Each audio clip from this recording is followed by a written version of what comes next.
ഒരൊറ്റ കുട്ടീനെ 10 വയസ്സ് കഴിഞ്ഞിട്ടൊരു കുട്ടീനെ പ്രവാചകൻ അടിച്ച് നമസ്കരിപ്പിച്ചതോ അല്ലെങ്കിൽ മറ്റെന്തെങ്കിലും രൂപത്തിൽ അടിച്ചതോ ആയിട്ട് നിങ്ങൾ എനിക്ക് കാണിച്ചു തരികയാണെങ്കിൽ ഞാൻ ഈ പരിപാടി അവസാനിപ്പിക്കും. മക്കളെ ട്രീറ്റ് ചെയ്യേണ്ട രീതി പ്രവാചകൻ എന്ന് ശരിക്കും പഠിക്കണം. പ്രവാചകൻ ആ വിഷയത്തിലൊക്കെ അല്ലേ നമുക്ക് വലിയ ഇഷ്ടമാണ് പ്രവാചകനെ സ്വീകരിക്കാൻ. പ്രവാചകന് ഇഷ്ടമാണ് എല്ലാവർക്കും. എന്തുകൊണ്ടാണെന്നറിയാം? പ്രവാചകൻ പറഞ്ഞിട്ടുണ്ട് 10 വയസ്സായി കഴിഞ്ഞാൽ അടിച്ച് നിസ്കരിപ്പിക്കാൻ അല്ലേ? അതല്ലേ കുട്ടികളെ തല്ലാനുള്ള കാരണം? നിസ്കരിക്കാത്തതിൻ്റെ പേരിൽ കുട്ടികളെ തല്ലാൻ നമ്മൾ എടുക്കുന്ന ആയുധം എന്താണ്? ബിക്കോസ് പ്രവാചകൻ പറഞ്ഞിട്ടുണ്ട് എന്ത്?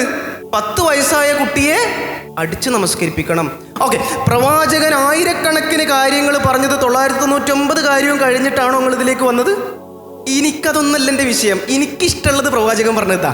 പ്രവാചകൻ പറഞ്ഞതിൽ എനിക്കിഷ്ടമുള്ളതും എനിക്ക് എളുപ്പത്തിലെടുക്കാൻ പറ്റിയത് ഇതാ. ബാക്കി കുറേ കാര്യമുണ്ട്, അതൊക്കെ വലിയ പണിയാണ്. മറ്റേത് മറ്റവൻ്റെ മെക്കിട്ട് കയറല എന്നെക്കൊണ്ട് എളുപ്പമാണ്.